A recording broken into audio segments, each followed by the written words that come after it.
और चलिए बड़ी खबर का रुख कर रहे हैं। यूपी उपचुनाव को लेकर समाजवादी पार्टी का ऐलान। मिल्कीपुर से उम्मीदवार होंगे अजीत प्रसाद। आपको बता दें, अयोध्या सांसद अवधेश प्रसाद के बेटे हैं अजीत प्रसाद। आपको बता दें कि लखनऊ के सपा मुख्यालय में ये बैठक चल रही थी और जो फैसला सामने आया है यूपी उपचुनाव को लेकर, अयोध्या सांसद अवधेश प्रसाद के बेटे अजीत प्रसाद को मिल्कीपुर सीट से उम्मीदवार बना दिया गया है। उम्मीदवार की घोषणा हो गई है और मानस श्रीवास्तव जुड़ गए ज्यादा जानकारी के साथ। मानस, हालांकि संकेत मिल रहे थे अजीत प्रसाद का आज इस बैठक में पहुंचना, तो साफ तौर पर दिख ही रहा था कि उन्हीं को मिल्कीपुर से टिकट दिया जा सकता है और टिकट मिल भी गया। किस तरह का दाव आप इसको देख रहे हैं समाजवादी पार्टी की तरफ से?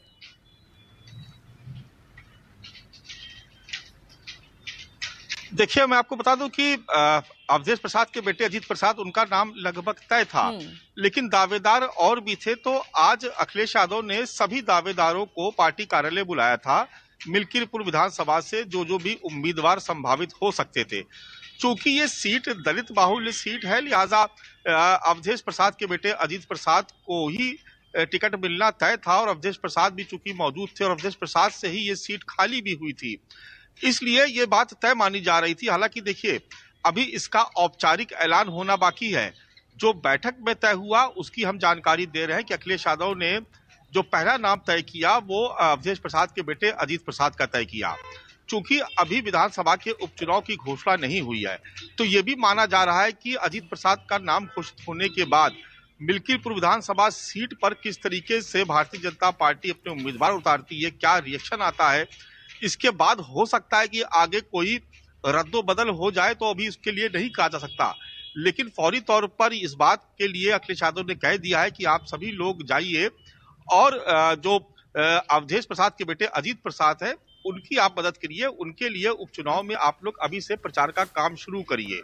तो ये माना जा रहा है कि एक तरीके से आम सहमति बन गई और अखिलेश यादव के फैसलों को सभी ने स्वीकार भी कर लिया है।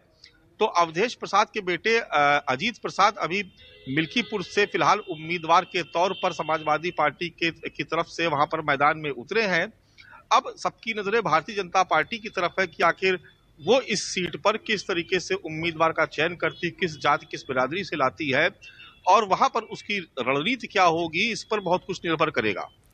बिल्कुल मानस, देखा जाए तो पहले ही अयोध्या जीत कर जिस तरह से अवधेश प्रसाद और लोकसभा में सदन में अपने साथ बिठाना, तो एक दबाव वाली रणनीति तो लगातार दिख ही रही थी। अब आगे उनके बेटे अजित प्रसाद को आगे लाकर मैं यही समझना चाह रही हूँ, समीकरण आप किस तरह से देख रहे हैं? बीजेपी के लिए और कितनी मुश्किल बन सकते हैं अजित प्रसाद?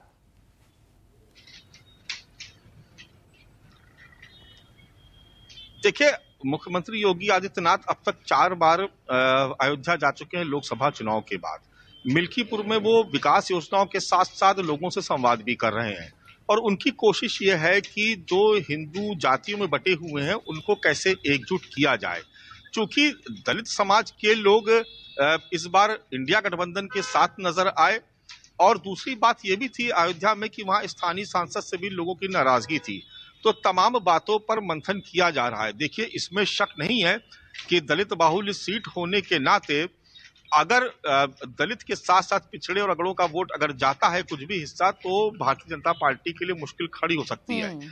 तो बीजेपी के सामने सिर्फ एकमात्र रास्ता है कि भगवान राम के नाम पर, अयोध्या के नाम पर, हिंदुत्व के नाम पर अगर ये सभी जातियां एक साथ एकजुट होकर के बीजेपी के समर्थन में आती हैं, तो ही मिल्कीपुर की सीट पर जीत हासिल हो सकती है।